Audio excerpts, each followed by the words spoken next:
Okay, so I'm making this video because switched to Linux. On Tom on there, he did a video on Windows 11 and he said about you can't set it up without a Microsoft account. Well, I've been doing this all year with Windows 11, so I was wondering what was going on. Last night I span up Windows 11 on a virtual machine, what should have been virtually air-gapped. I turned the link state off on the NIC and it pulled an update when it hit the open box. It hit an error and then somehow updated from the net. So I'm trying this today on bare metal on Zoom Share PCs that I've got in for refurb, and I'm going to install Windows 11 on this. Now, I downloaded Windows 11 from the Microsoft site last night, get the latest ISO, and it looks like I've got the same ISO that I've been using in the workshop, so I'm unsure as to why he's getting this to happen. So what I'm going to do, I've got this Zoom Share here, it needs a new battery, so I'm going to do that now. Better put some gloves on. So I'm going to do that, put a new clock battery in it, because clock battery's gone in this, and check the fans out quick. Doesn't look dirty in there, looks like it's been cleaned. If I take the bloody thing off, I'll have to see how hot it's getting. We'll look at that later. But I'm going to get Windows 11 installed on this and see what the hell's going on with it, because, well, it's being an arse. Basically it is, it's just generally being an arse. It did to me yesterday, and it came up with the same thing. I could not install Windows I couldn't install Windows 11 without a Microsoft account. It went round, it did this flipping update before I even got to the point where I get to put in any like user information and choose anything. I'm going to do this off the bat from the beginning to show Tom exactly what I mean, because I have been doing this all year. I did 4 installs yesterday.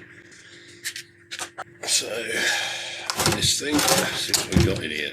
I'm not sure these are 4 or 8. Let's have a look, see what we've got in here. Sure, these are supposed to be 8s. Yeah, 8 gig. These are 8 gig. So it's got enough to run Windows 11 without any issue.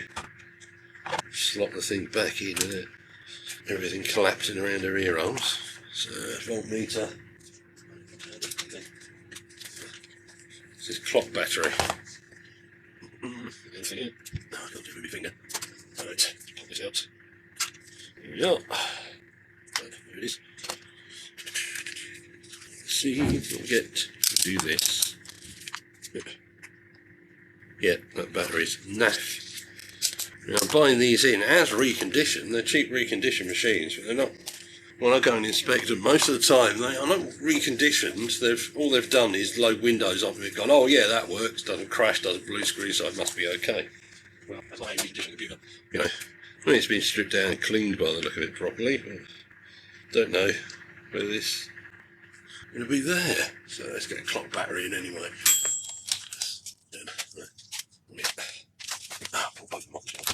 Where is it? Get one of these out. That ding you heard is my lunch.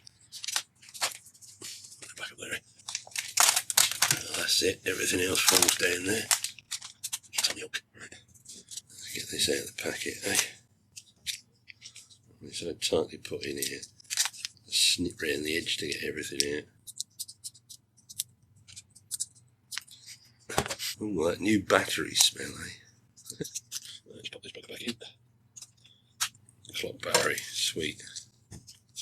Now I've got that in there, that's all done. Put the back on, all seems clean, fire it up. So I've got an image I commonly use in the workshop, and that's been fine.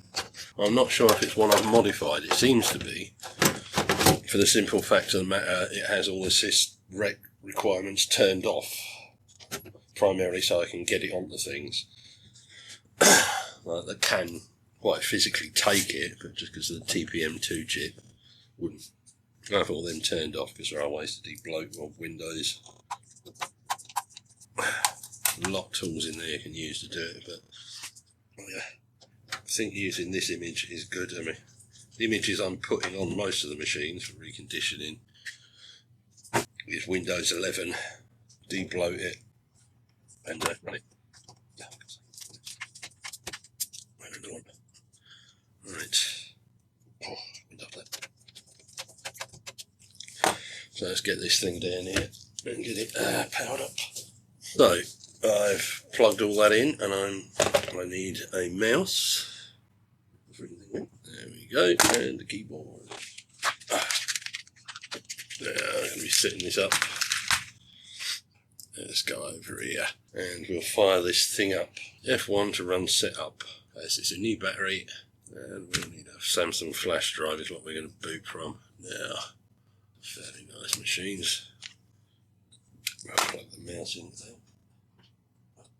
Right, there we go, that's in.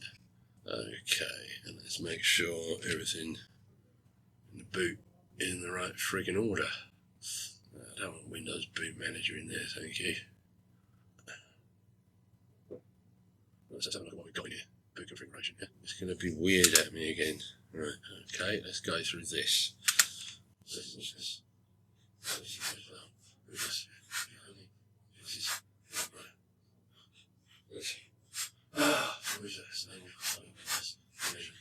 I'm going to get rid of all of these.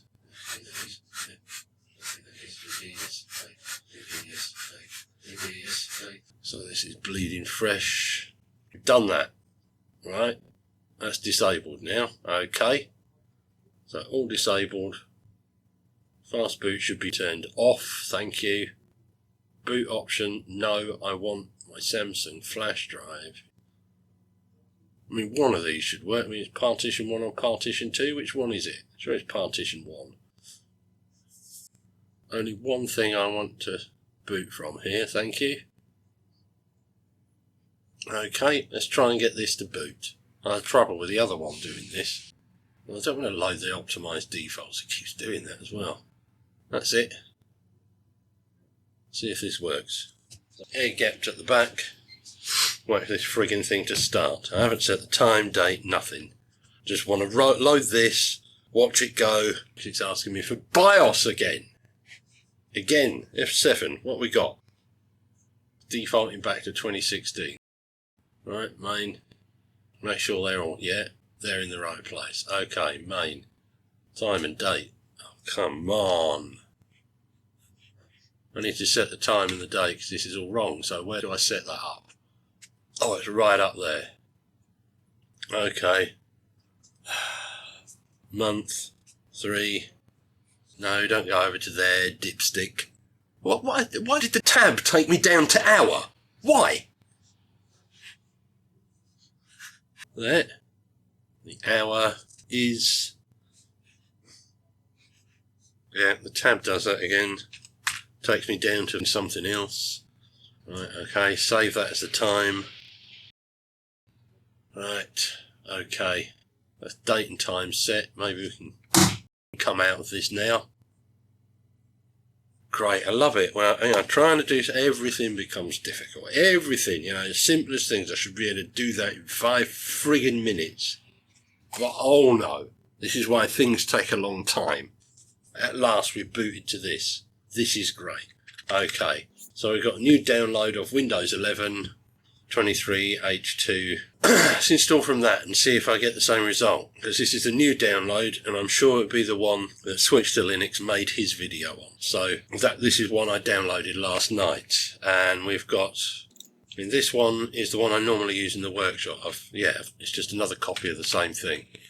So new download, Windows 11, and let's boot that and let's see where we get. Don't know what drive I got in this, whether it's SSD or a standard HDD, but it seemed fine.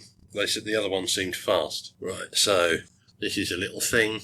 Apparently, if we do this, English world, and of course that's got to be UK, because I'm in the United Kingdom, that apparently, setting it to that, time and date currency format to English world, gets rid of the bloat. It just doesn't install the bloat. Apparently, I haven't tested this, so I'm going to test this now at the same time, see if it happens. So install now. Let's go for it. And we'll wait. So as far as I'm concerned, the way to get Windows to come up so you can set it up in a state without a Microsoft account, it should be just air gap the machine. Literally just air gap the machine, and it has to default to something. Has to, because if you don't have an internet connection, how are you supposed to use Windows? How are you supposed to start your machine and use it? How are you supposed to do that? They have to cater for that. They've got to build a fallback in somewhere, and it's figuring out how to trigger that fallback. So as the Microsoft account is reliant on the internet, then just make sure there is no internet. So we'll see. We'll see what happens next. So this is going in. This is using the new download I did last night, and we'll see what happens. Yeah, that's an SSD in there. That should all be going nicely.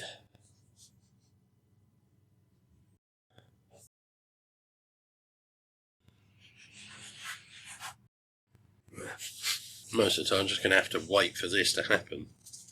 Let's chuck it away. That's going to be ready in a few minutes, but I'm going to just let it record all the way through and speed it up in places, but I'm just going to let it record all the way through. I want to do this really in one take.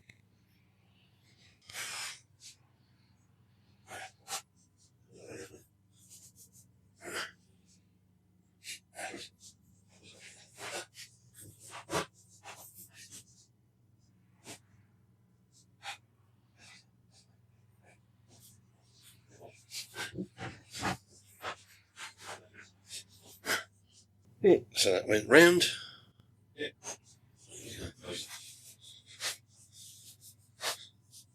Starting services. So we should be there in a minute, I would think.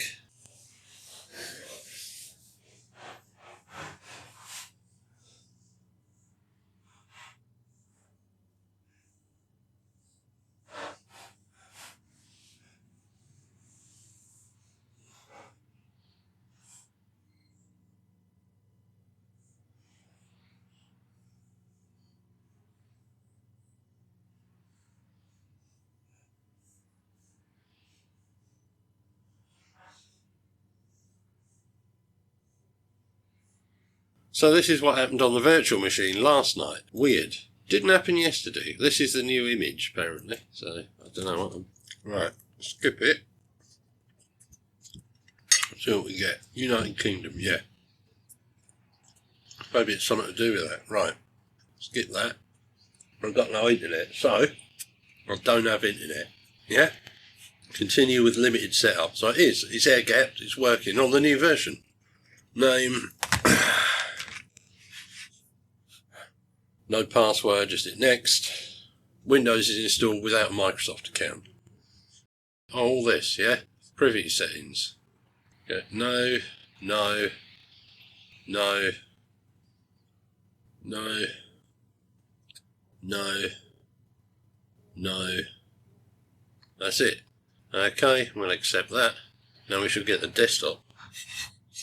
There we go, looks like it's installed, even though it gets an error at the start. I think that's mainly due to me selecting world, because it doesn't normally happen if I just choose United Kingdom all. And I think that's how it stops the bloat from happening. It's a bug in there. It's a bug in the installer. Right, there we go. That's that. That's done. I ain't got any icons there, because I normally find I have to restart before they appear. Restart the bloody thing. As you can see, it's in there without Microsoft account. It should just log straight in. Now reboot, let it come back up. You can see everything will be in there. There we are. It's all up and running. So leave it at that, I think. I didn't need a Microsoft account, but as you can see, I haven't connected the net.